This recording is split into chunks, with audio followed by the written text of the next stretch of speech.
Bisa dilanjutkan, dirapikan dulu. Asari, apa perlu ibu yang merapikannya?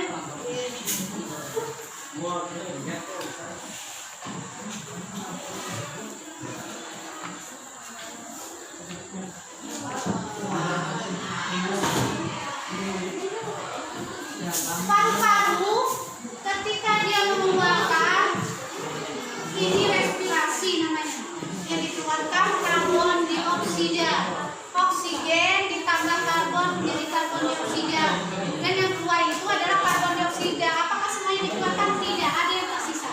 Kemudian yang ketiga adalah hati. Kok bisa hati dalam sistem ekspresi? Apa yang dikeluarkan oleh hati? Ketika kita makan di dalam sistem pencernaan, apabila ada racun, Sedayu, kalau kita makan ada racun yang dikeluarkan itu apa? Racun disimpan di mana? Racunnya itu kan disimpan di mana?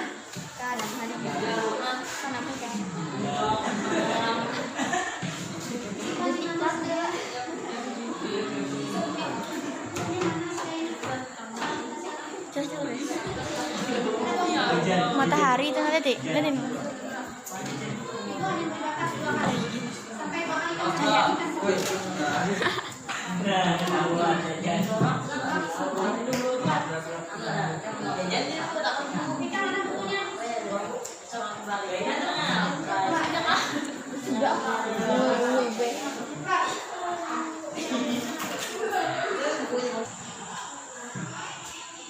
Racun apa yang dikeluarkan?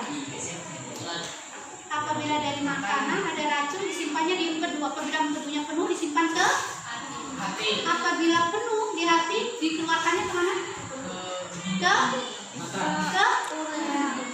Ke pembuluh darah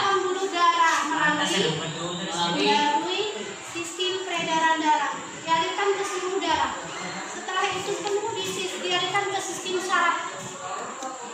Makanya hati masuk ke dalam sistem ekspresi. Kemudian yang keempat dan terakhir adalah ginjal.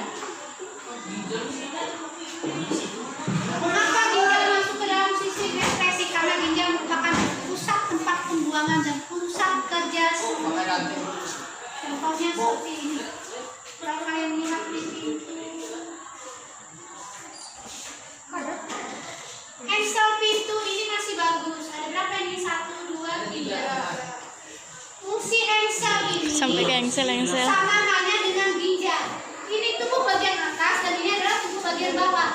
Ketika ini masih utuh, kita menggerakkan tubuh bagian atas dan bawah. Enak kan? Enak, ya kan? Mau ngapain saja enak. Berdiri, berduduk, berlari, berjongkok dan lain sebagainya enak. Bagaimana kalau ini lepas? Ginjal sebelah atas anggaplah ginjal bagian kanan, ginjal sebelah bawah anggaplah ginjal sebelah kiri. Ketika lepas, apakah bisa dia bergerak seperti ini? Tidak, dia akan timpang. Begitu juga jika ginjal ini rusak. Apa yang mengakibatkan ginjal rusak? Bolong. Ya. Apa yang mengakibatkan ginjal ini rusak? Yang pertama diakibatkan oleh endapan dari sampah. Sampah apa itu? Sampah makanan dan minuman. Minuman yang mempunyai sampah dan bisa mengakibatkan penumpukan sampah di ginjal. Yang pertama adalah tein, yang kedua adalah kofein, yang ketiga adalah nikotin. Tein dari mana? Dari minuman apa? Tein? Teh. Kofein dari kopi. Nikotin dari rokok. Itu sudah kita bahas pada materi terdahulu tentang psikotropika di semester 1. Jadi tidak perlu dibahas lagi. Kemudian penyakit yang diakibatkan oleh sistem ekspresi pada kulit. Sini. Pada kulit itu yang pertama apa saja? Panu, kadas,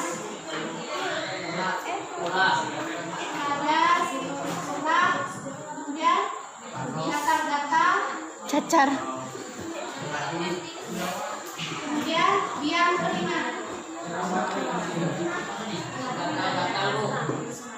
Kemudian ada lagi caca. Jerawat masuk di sini. Dalam kategori ini. Eksim jerawat. Eksim, oke lah di sini ditulis eksim. Di sini ada lagi kutu air dan lain sebagainya. Silakan ditambah sendiri referensinya, cari sendiri, dimasukkan di dalam bukunya di bawah. Termasuk jerawat, bisul dan sebagainya masuk di sini.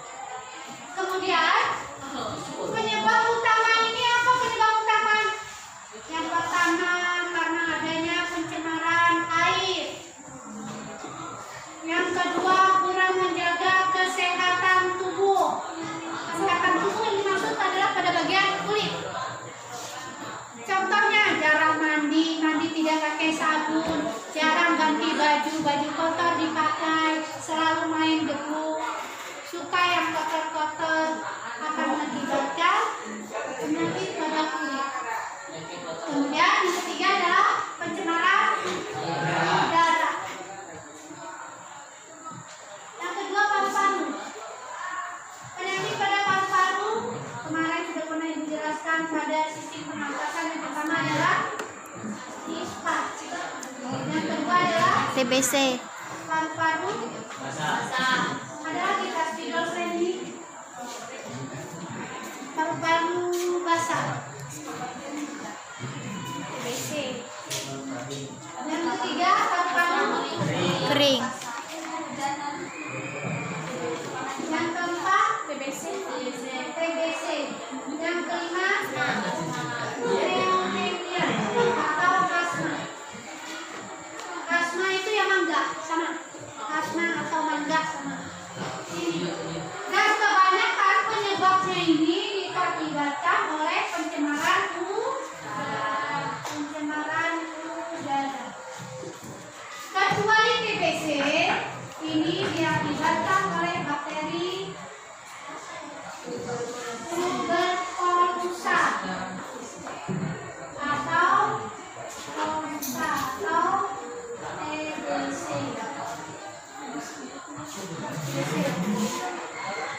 Kemudian hati.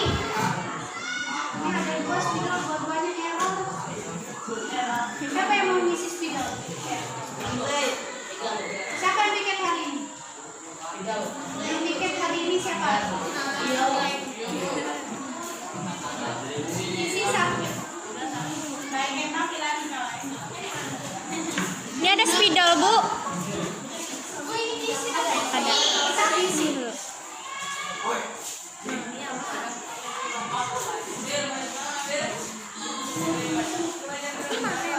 Pada hati Bapak itu sendiri. ada 5. Yang kedua hepatitis ada 2. Hepatitis A dan B. Kemudian di sini ada penyakit kuning.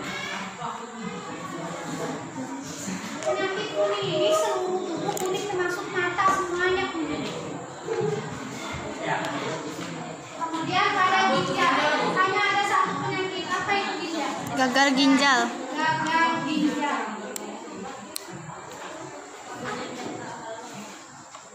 Ginjal di sini yang lebih utama fungsinya untuk mengeluarkan ini apa ini? Puring. Oh. Untuk apa merah?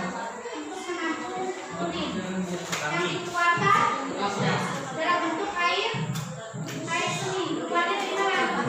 Dari alat kelamin. Sampah yang ada keluarnya apa? Anus.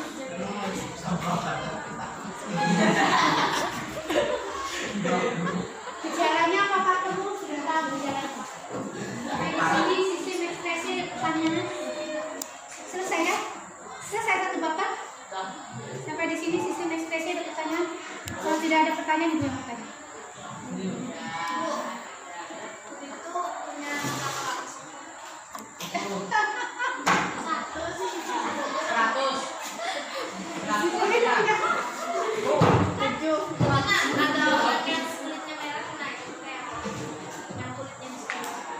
Kulitnya merah. Banyak darahnya tuh, bab ya. Kulitnya yang merah. Darahnya Merah. Sekarang begini, perbandingannya sekarang ibu kasih perbandingan dulu mana yang nanya tuh. Ayo, itu. Ayo tahu. Sekarang ibu beri perbandingan dulu. Pada proses fotosintesis, dengarkan. Ini hanya perbandingan. Ini namanya daun.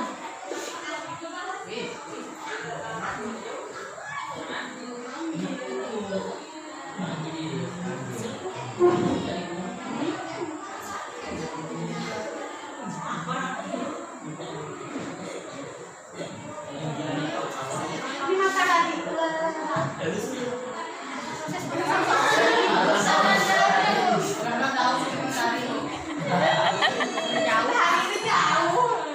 daun yang bisa melakukan proses fotosintesis menerima sinar matahari berarti dia punya pigmen hijau daun. Kami sebut dengan Fotosintesis. klorofil, kan? Kemudian yang menerimanya adalah stomata. Stomata kan? Ini stomata. Celau mata. Pada daun. Warna hijau pada daun itu diakibatkan oleh pigmen hijau daun atau yang disebut dengan klorofil. Kalau pada manusia, ini warna pada kulit apakah sama seperti warna pada daun? tidak. Kalau pada daun itu namanya pigmen hijau daun, apakah mungkin pada kulit itu namanya pigmen kulit? Ini dipengaruhi oleh gen dan DNA seseorang. DNA. Dipengaruhi oleh gen dan DNA seseorang. Warna kulit. Jadi apakah itu juga ada yang namanya ini? Ya.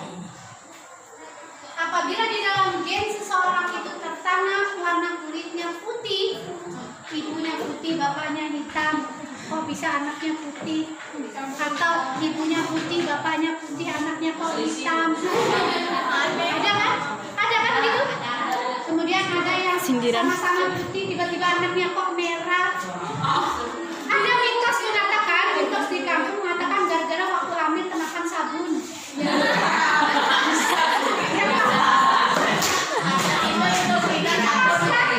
Itu mitos. Ini benar. Waktu ibu dulu SMP, mitos itu sangat beredar, rumor itu sangat ramai beredar di kalangan masyarakat. Ada orang yang warna kulitnya merah dari atas sampai ke ujung kaki, kemudian rambutnya juga pirang. Itu mamanya semalam waktu bertiap makan sabun. Sehingga sesama kawan itu berhubungan, karena menikah sama si anak merah makan sabun. Abu itu mitos ya. Ternyata yang sebenarnya adalah berpengaruh pada gen dan DNA seseorang yang dibawa oleh orang tua itu. Ini nanti larinya pada perkawinan silang. Pada perkawinan silang, pada bibit dominan yang unggul dan tidak unggul, mana yang lebih dominan, itu yang akan membawa dia mengikuti kepada porsi tubuh, kulit, wajah, mata, dan sebagainya. Jadi tidak ada hubungannya dengan pigmen. Nanti di kelas 9 tentang perkawinan silang, ibu tidak mau membahas itu. Cukup sampai di sini. Kaitannya adalah dengan gen dan DNA. Itu saja. Jawaban ibu hanya cukup sampai di sini. Karena perkawinan silang nanti di kelas 9 jika masih bertemu. Tapi pasti tidak akan ketemu ibu lagi. Mudah-mudahan ibu tahun ajaran baru sudah keluar SK.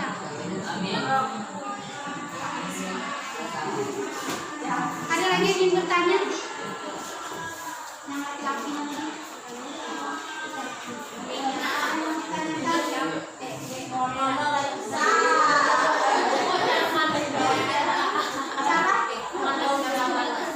Cara mengatasi jerawat.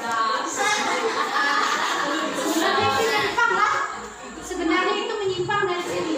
Tapi karena ada hubungannya dengan kulit di sini. Pimple.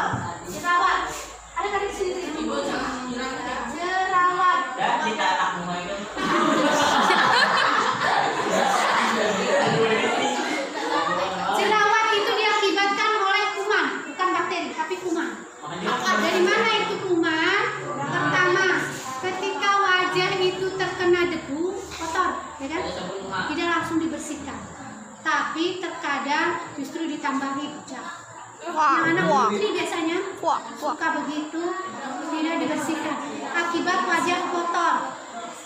Seandainya kamu bilang, Bu, mulut tadi kan ada debu, jalannya bersih, udaranya nyaman. Siapa bilang tidak ada debu? Apakah bisa lihat dengan mata telanjang debu? Tidak.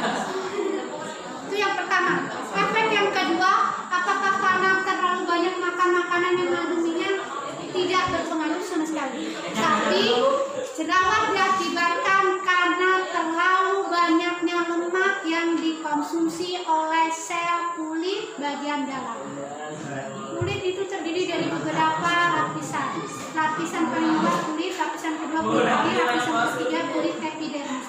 Pada kulit epidermis, ketika lemak itu sangat banyak, sangat berlebih, dia mengeluarkan lemak, akhirnya digabung oleh debu, muncullah jerawat. Pada bagian kulit epidermis, bagian lapisan ketiga kulit ada beberapa lapis pula. Kalau kulit ari itu pernah lihat ayam? Pernah makan ayam? Pernah menyanyi ayam? Biasanya kalau yang ibu-ibu kalau ada acara itu kulitnya dipisahkan dari dagingnya lah. Waktu memisahkan kulitnya dari dagingnya itu ada lendirnya. Itu lendir itulah yang disebut bagian kulit ari. Jadi dengan kulit epidermis ada lendir yang disebut dengan kulit ari. Seperti kulit bentuknya tapi seperti lendir ya. Ari namanya. Mas, jawabannya masih belum? Belum. Ya lanjut tadi apa? Baik, dengarkan dulu apa aja si Nanda. Apa Nanda? Bisa aja. Panas-panas Mbak Sunirma, kenapa?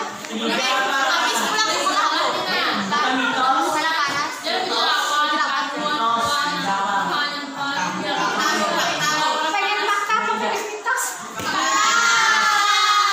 Jadi begini, ketika diterik sinar matahari, kita berjalan di aspal dari jauh sekitar 2 meter, tidak usah jauh-jauh sampai 5 meter, 2 meter.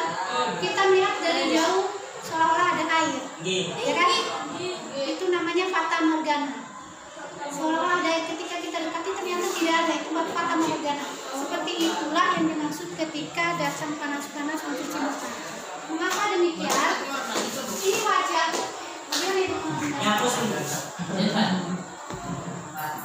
Terbalik.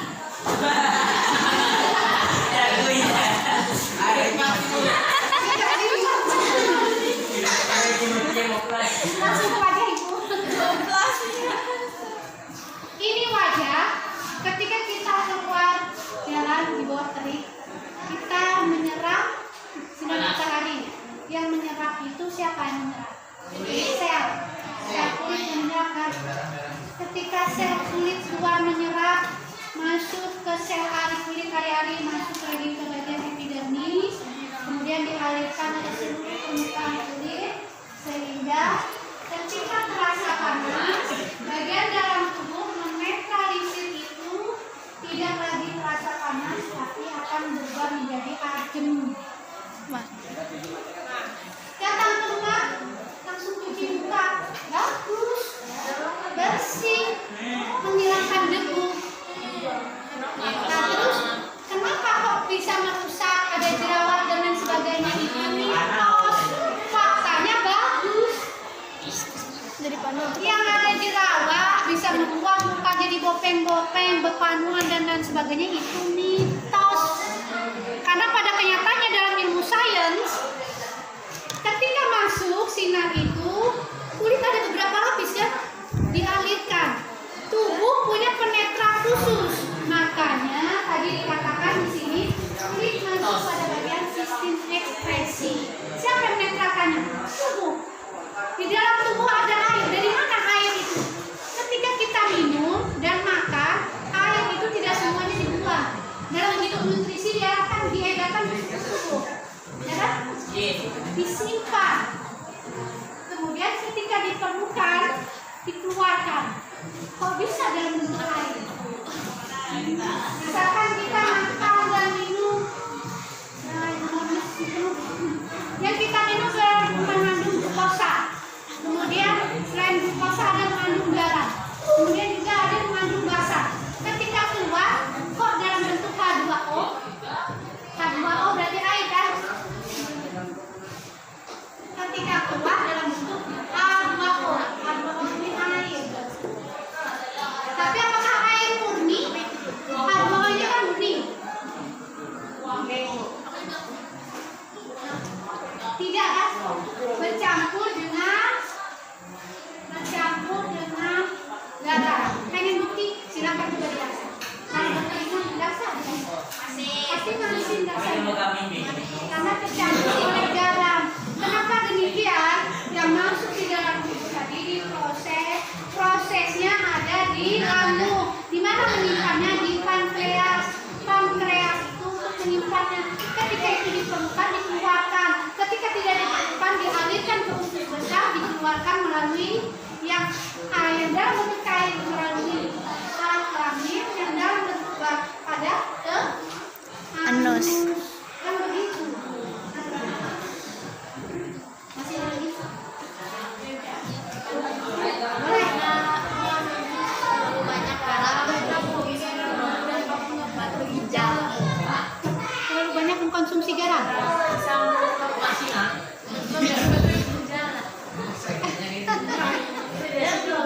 Dia siapa? Dia siapa? Hujan buku. Nah, yang dimaksud begini. Yang di buku kepada terlalu banyak mengkonsumsi garam, artinya dia makannya garam.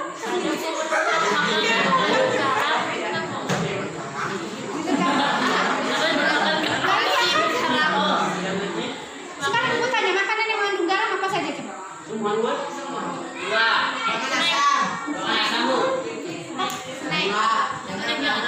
Snack yang mana? Snack itu kan banyak. Ikan asin. Ikan asin. Ikan asin. Ikan garam. Ikan garam.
Ini semuanya banyak mengandung garam. Ketika ini dikonsumsi terus-menerus secara berlebih setiap hari akan mengakibatkan penumpukan. Betul. Ketika penumpukan itu terjadi mengakibatkan kerusakan ini jadi keras. Yang bertanya didengarkan.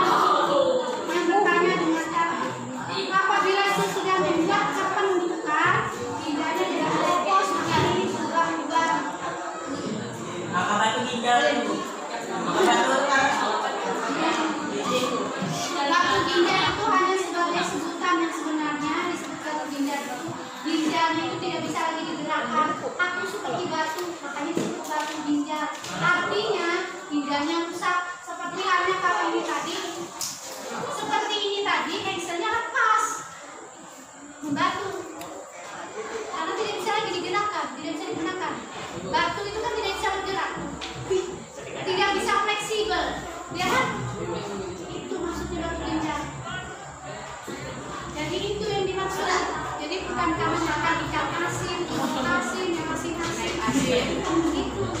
Yang mengandung garam itu ini yang mengandung garam.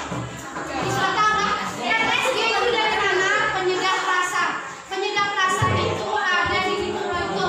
Kemudian madu. Kemudian ada sambal. Kemudian ada di situ saus tiram. Kemudian ada lagi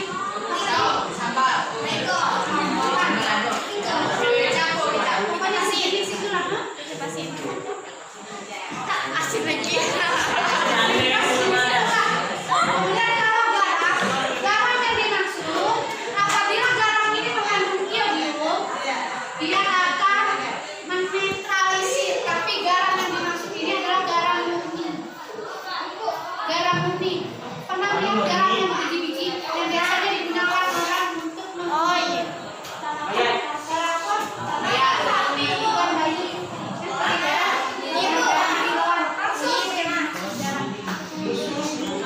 glukosa. Mengapa di dalam glukosa itu mengandung garam? Kata glukosa itu untuk memanis, memberikan rasa manis buatan pada makanan dan minuman. Pada glukosa juga ada garam. Bukan garam, terkandung garam, bukan garam. Pada natrium klorida sama, banyak mengandung garam yang bisa mengakibatkan kerusakan pada terus dikonsumsi. Tidak hanya pada ginjal, tapi juga pada sistem ekspresi yang lain. Kalau glukosa pada hati, apakah dia akan merusak? Ya. MSG? Ya. Apalagi pada kulit, akan membuat kulit menjadi sensitif. Akibatnya apa? Mudah alergi. Pada hati akan mengakibatkan mudahnya terkena penyakit apa ini?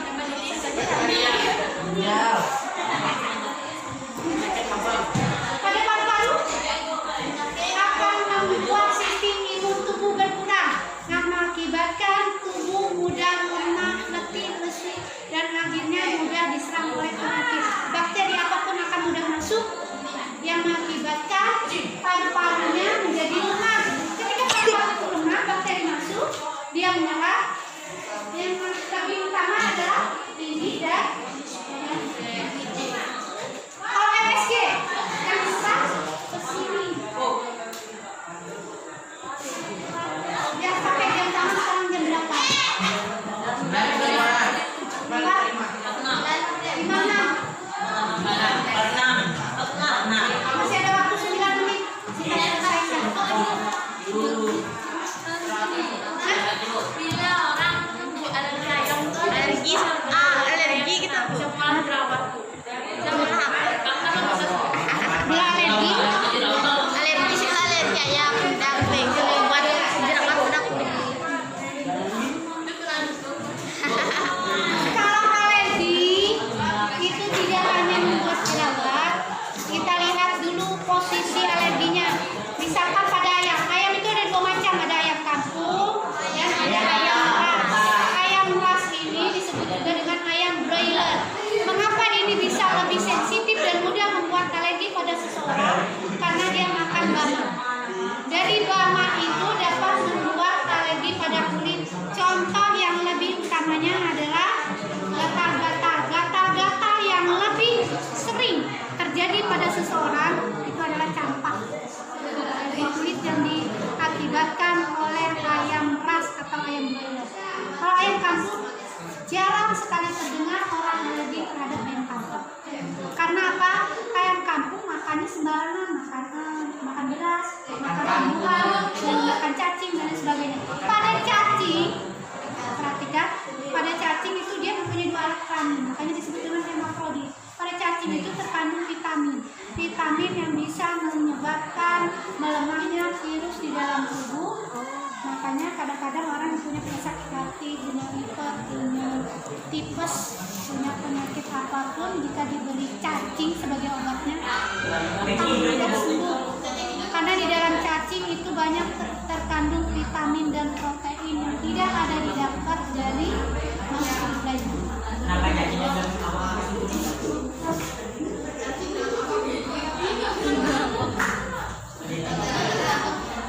Itu kena di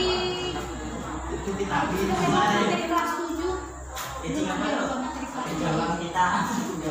Iya, materi kelas 7. Tapi di kelas 7 juga pada sampai ke situ. Itu pada bagian APT data. Mau tidak bertulang belakang. Kelas 7 tapi tidak sampai ke situ juga. Kelas 7 nanti di SMA kelas 12. Nanti menuju SMA. Mudah-mudahan masuk di kelas kita. Ada lagi? Kan kita nih Bu lari Bu, kalau bayar Bu. Habis beli langsung mandi. Mandi itu bisa dapat kudis kan? Jadi Dapat kudis. Dapat dan bisa. Ketika kita berolahraga, tubuh mengeluarkan keringat seperti yang dijelaskan tadi, itu adalah menetralisir tubuh agar tubuh tidak merasa panas. Artinya tubuh sedang dalam keadaan lembab, ya kan? Tubuh sedang dalam keadaan lembab. Apabila langsung dibawa mandi, posisi lembab terkena air. Sekarang kita pakai logika. Secara logika, ketika anggap ini adalah roti, bayangkan ini adalah roti. Ketika roti ini kita siram air, bisa mengembang kan? Setelah mengembang, kita berilah lagi air es. Apa yang terjadi pada roti? Hancur. Hancur ya? Apakah mungkin dia jadi jamur? Tidak kan? Tapi mitos kan? Yang benar adalah ketika tubuh lembab diberi air, kelebihan porsi air di dalam tubuh melembabkan tubuh akan mengakibatkan masuk angin meriang. Kan? Mengapa demikian? Tubuh yang lembab diberi lagi oleh posisi air sejuk. Ya kan? Akibatnya apa? Akan merasakan kesejukan yang berlipat-lipat di dalam tubuh. Sampai ke lapisan kulit terakhir, dia akan merasakan dingin, sejuk. Sehingga tidak ada ruang untuk menghangatkan tubuh. Padahal sebenarnya di dalam tubuh kita ada yang dinamakan dengan penghangat. Di dalam tubuh kita itu ada AC-nya, ada suhunya. Ketika tubuh kita dingin, dia bisa menghangatkan sendiri. Ketika tubuh kita panas, dia bisa mendinginkan sendiri. Tapi ketika itu diberi secara berlebihan, kalau roti tadi hancur, kalau tubuh tidak hancur, tapi stamina-nya menurun. Kenapa menurun? Sudah dirasuki oleh angin. Tidak ada ruang di sana. Yang betul itu adalah masuk angin meriang. Tubuh akan jadi meriang. Kalau kudis masih ada lagi?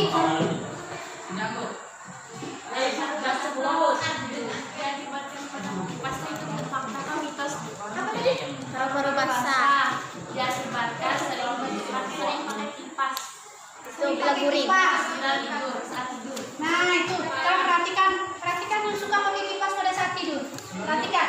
Ketika kita tidur, terpaksa ibu pakai spidol.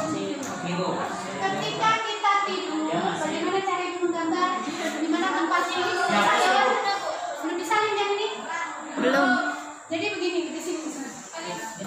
Anggap di sini pohon, ini ada pohon.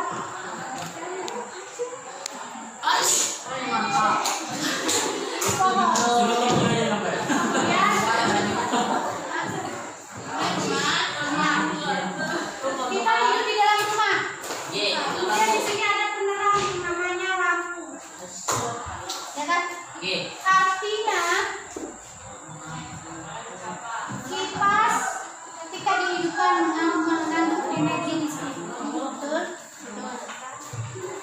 Pada malam hari, tumbuhan yang hidup itu mengeluarkan karbon.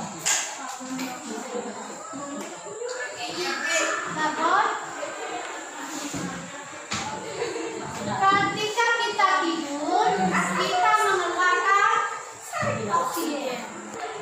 Apabila kita tidur dekat dengan tumbuhan, maka karbon dioksida yang dikeluarkan oleh tumbuhan akan langsung terserap oleh imun kita, sistem pernapasan, dan itu akan mengakibatkan sesak. Dan bagaimana dengan ini? Dengan kipas. Ketika kipas ini terus-menerus dinyalakan, ini mengandung energi listrik. Energi listrik apabila masuk ke dalam sistem pernapasan,